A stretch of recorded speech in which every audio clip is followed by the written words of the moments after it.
Bom dia, boa tarde, boa noite, investidor. Sejam todos muito bem-vindos ao canal. Meu nome é Felipe Torres, sou consultor de investimentos CVM e hoje nós vamos analisar os principais pontos do mês de fevereiro do KNDI 11.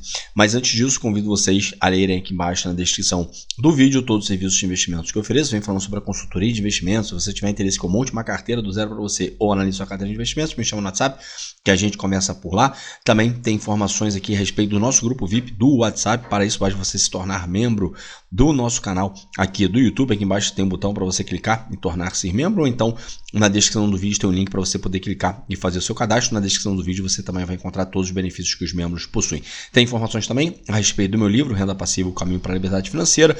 Tendo interesse, aqui embaixo tem todas as informações a respeito desse serviço. E se ficar com alguma dúvida, pode me chamar no WhatsApp ou então me chamar no Instagram pelo Direct Message. Feitos os avisos, vamos lá para os principais pontos do mês de fevereiro do KNDI 11. Então, se é a primeira vez que você está vendo um vídeo do KNDI, né, ele, apesar de investir em debêntures, ele é um FIPE, ele não é um FIINFRA, tá? Então, e aí por conta disso, né, pelo menos por enquanto, ele é um fundo para investidor qualificado. Eu já fiz um vídeo aqui, inclusive no canal, explicando as principais diferenças de um FIINFRA para um FIPE de dívida, né, que o portfólio é composto somente por ativos de dívida, como é o caso aqui do KNDI 11, como é o caso do ASIM 11 também. E aí, se você ficar com alguma dúvida, eu vou deixar o card aqui em cima para você poder clicar e poder assistir ao vídeo. Tá? O patrimônio líquido do fundo, 401 milhões de reais. Ele fez o IPO dele no final do ano passado, então é um fundo bem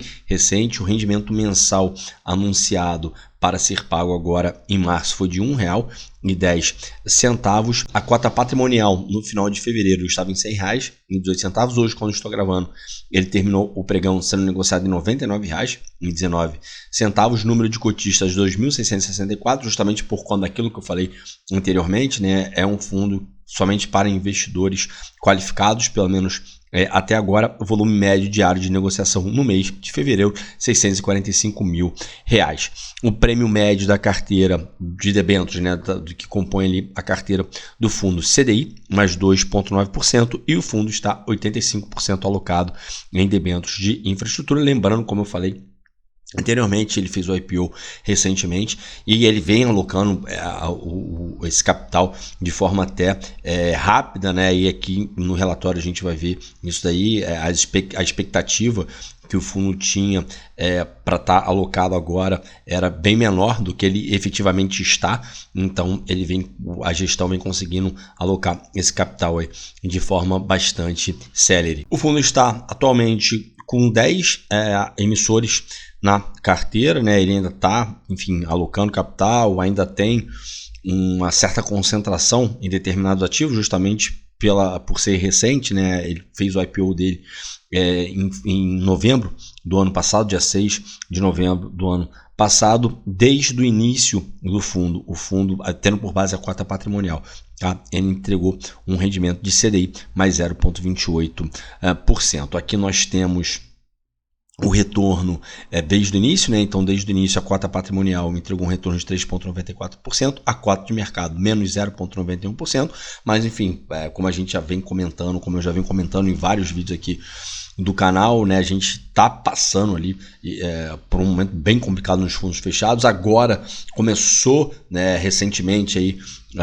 nas últimas semanas a dar uma aliviada, mas em 2024 foi um período ali bastante turbulento para os fundos fechados de um modo geral, né? E nesse período o CDI entregou um retorno de 3,6%, lembrando que o CDI aqui está um retorno bruto, tá? Então teria que tirar aqui o imposto de renda para fazer um comparativo aqui mais justo com o retorno que o fundo entregou até o presente momento, tendo por base a cota patrimonial. No dia 14 de março, os investidores do fundo irão receber R$ 1,10 por cota. Esse rendimento equivale a 131% do CDI no período, e levando em consideração o gross up, esse retorno é de 154%. Tá? Isso daí tendo por base, né, o valor da cota patrimonial. O retorno total do fundo foi de 1,12% contra 0,99% do CDI no mês de fevereiro, aqui tendo por base, tá, a cota patrimonial. E tendo ali desde o início do fundo, como a gente viu, né, 3,94% de retorno contra 3,6% do CDI. Lembrando que isso aqui é o retorno total, então está levando em consideração os rendimentos que foram distribuídos nesse período, e aqui está sendo levado em consideração o valor da cota patrimonial, não cota mercado. Em relação ao último rendimento que havia sido anunciado, que foi pago em fevereiro, né, houve um aumento aqui, antes, né, foi R$1, agora R$1,10, e aí a gestão vem explicando que essa elevação se deu por dois motivos. Primeiro, por conta de que houve ali uma alocação da carteira em debêntures maior, então ele diminuiu o caixa, aumentando ali a exposição em debêntures, isso daí aumenta o retorno do fundo, e também o aumento do CDI, né, no período ali por conta da elevação da taxa Selic. Então esses dois motivos ali foram os responsáveis para que houvesse, né, esse aumento ali na distribuição do fundo. E aí eu até deixei marcado em verde aqui, porque aqui na entrelinha ele está dizendo que pode vir a aumentar novamente essa distribuição, porque eles vêm trazendo aqui que pretendem ainda elevar um pouco mais a alocação da carteira à medida que eles forem encontrando ali ativos que sejam condizentes, né, com o risco que o fundo quer carregar, com o retorno que esses papéis irão também entregar, e também porque é esperado, né, enfim, praticamente certo isso daí, que na próxima reunião do Copom, que vai ocorrer agora no final de março, ocorra ali a elevação da taxa Selic mais 1%. E aí isso daí realmente ocorrendo, né? Enfim, o cenário ali leva a ficar propício para que o fundo venha aumentar um pouco mais essa distribuição. Claro, aqui eles não estão deixando isso claro, mas na entrelinha é isso que eles estão dizendo, que vamos aguardar para ver como é que vai ficar isso daí nos próximos meses.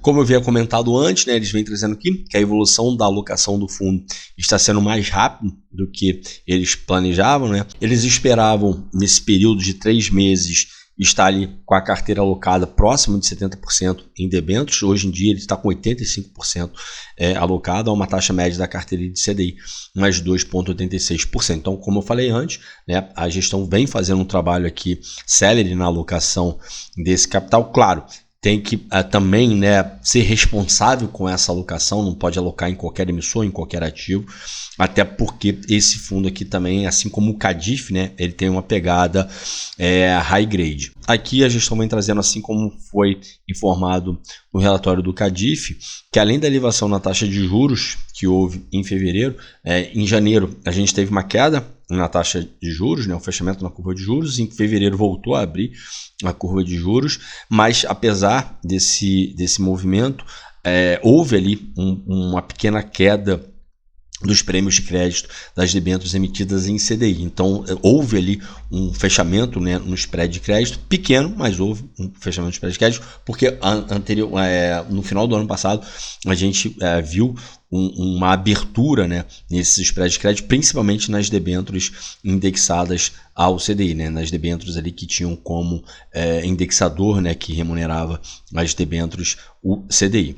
Aqui a gestão vem informando ainda que as debêntures incentivadas, ou seja, as emitidas, né, a IPCA, e aí eu já comentei isso em alguns vídeos, mas nunca é demais relembrar aqui, né, as debêntures incentivadas elas só podem ser emitidas indexadas ao IPCA ou então pré-fixadas, tá? As debêntures convencionais, debêntures normais, aí sim elas podem ser indexadas ali ao CDI. Então, quando você vê uma debênture que foi emitida na sua origem, né, indexada ao CDI, essa debênture certamente ela não é uma debênture incentivada, tá? E aí, enfim, a diferença de uma para outra, né, debênture incentivada você tem, o próprio nome já diz, né, você tem um incentivo, e aí esse incentivo é que as pessoas físicas não pagam imposto de renda, né? Então você tem aquela taxa ali contratada líquida para você, né? Não tem que fazer o desconto ali do imposto de renda, diferente do que ocorre com as debêntures normais. E aí, em contrapartida, aquilo que a gente viu lá em cima, né, falando das debêntures emitidas em CDI, as debêntures emitidas em IPCA apresentaram instabilidade nos seus prêmios. Aqui o relatório traz dois gráficos bem interessantes que servem para a gente poder comparar, tá? Aqui nesse primeiro gráfico a gente tem as debêntures indexadas ao CDI e aqui, né, aqui embaixo são as debêntures incentivadas, ou seja, as debêntures que são indexadas ao IPCA. E aí a gente vê aqui, né, claro, em certos momentos, né, você vai ter uma abertura e um fechamento de spread de crédito que esse movimento de abertura e fechamento de spread de crédito é parecido, como por exemplo aqui em 2020, né, que a gente teve aquele problema sanitário grave que, enfim, ocorreu no mundo inteiro, né, a gente teve uma abertura aqui no spread de crédito, né, e aqui, essa aqui de cima, né, nesse gráfico aqui de cima, são as debêntures indexadas ao CDI, aqui nós temos aqui embaixo as debêntures indexadas ao IPCA. Então as duas tiveram um aumento no spread de crédito. Depois a gente começou a ter uma queda aqui, né, no spread de crédito, aqui da mesma forma. E aí só lembrando, né, quando eu tenho um fechamento no spread de crédito, é porque eu tenho uma valorização da debênture. Se eu tenho uma abertura no spread de crédito, é porque eu tenho uma desvalorização daquela debênture. Depois, em 2023, a gente teve aqui uma abertura novamente dos spreads, né? A gente vê aqui que de 2021 para 2022 teve uma pequena queda aqui, né? Depois meio que se manteve estável ali. Em 2023 a gente teve uma subida aqui considerável, tá? Aqui também da mesma forma, né? Nas debêntures aqui incentivadas, né? A gente teve também uma subida aqui forte, aqui já estava tendo uma subida aqui, né? Nesse período, só que aí aqui, coincidentemente, a gente vê que também teve uma outra subida forte, que foi o momento ali que teve aqueles problemas com as debêntures da Light, lojas americanas, e aí isso daí acabou indo para o mercado como um todo, né? No mercado ali de crédito privado. Depois a gente começou a ter um fechamento no spread aqui, né? Da mesma forma que a gente começou a ter esse outro fechamento aqui no spread. E aí agora, no final de 2024, início de 2025, a gente vê que as debêntures indexadas ao CDI, elas tiveram aqui um aumento, né? O spread que teve um aumento, melhor dizendo, tá? E aí justamente isso que a gente vem comentando aqui em outros vídeos e também está sendo comentado aqui nesse relatório. Já as debêntures indexadas ao IPCA, elas se mantiveram ali com o mesmo spread. Aqui a gestão vem informando ainda, né, que 2025 tem sido um ano de maior dificuldade para a gestão aqui, uma vez que eles têm visto menos oportunidades adicionais de risco-retorno aderente ao mandato aqui do fundo. E aí, por que disso, né? Ambiente de juros elevados por um período longo pode causar uma certa retração na intenção de boas companhias em buscar financiamento de longo prazo. Então, enfim, vamos aguardar para ver como é que vai ficar isso daí ao longo dos próximos meses. Em fevereiro, os fundos da Quineia adquiriram, né, a totalidade da emissão da GDPar SN, controlada pela GD Sun. A GDPar SN conta com 42 usinas de geração fotovoltaica de energia solar na modalidade de geração distribuído. Suas usinas já são operacionais e distribuídas geograficamente, mas com maior presença nos estados de São Paulo e no Rio Grande do Sul. Mais embaixo nós vamos ver as principais características dessa debenture. Aqui a gestão vem trazendo uma atualização da carteira. No fim do mês, eles tiveram conhecimento sobre o indeferimento do pedido de renovação da licença de operação do complexo eólico Ventos de São Clemente. É um investimento aqui tanto do CADIF quanto do KNDI, e aí eles vêm falando que sem essa licença de operação válida, a companhia não pode operar. Só que depois eles conseguiram reverter isso daí na justiça através de uma liminar. Então a gente tem que ver como é que vai ficar isso daí, né, enfim, para os próximos meses. E eles vêm trazendo aqui, né, que a decisão de não renovação da licença pela Agência Estadual de Meio Ambiente ali de Pernambuco, né, ocorreu na penúltima semana de fevereiro, tendo como base reivindicações por parte de membros da comunidade local.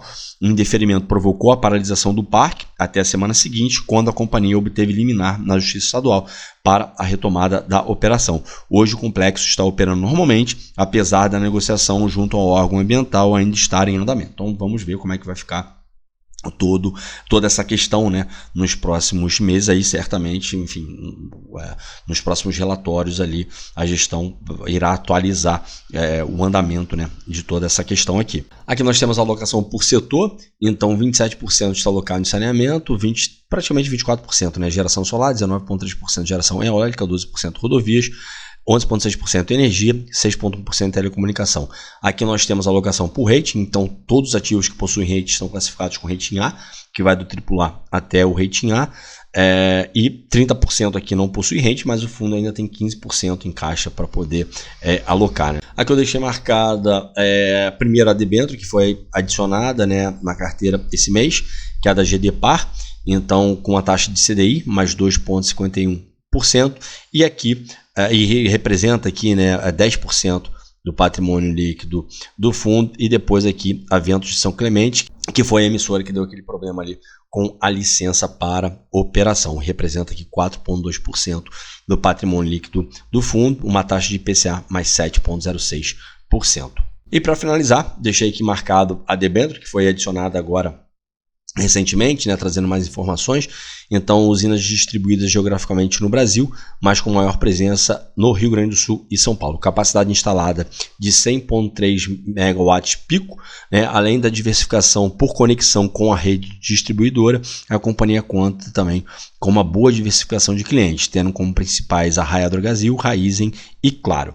Tá certo? Bom, para hoje era isso, espero que vocês tenham gostado do vídeo de hoje. Se tiverem gostado, peço por favor, deixem seu like, se inscrevam no canal, não deixem de ativar o sininho para que vocês recebam as notificações dos vídeos que são postados aqui diariamente. Deixa aqui embaixo nos comentários se você tem o KNDI em carteira, se você está acompanhando o fundo, qual é a sua expectativa do fundo para o futuro, que a gente interage ao longo dos próximos dias.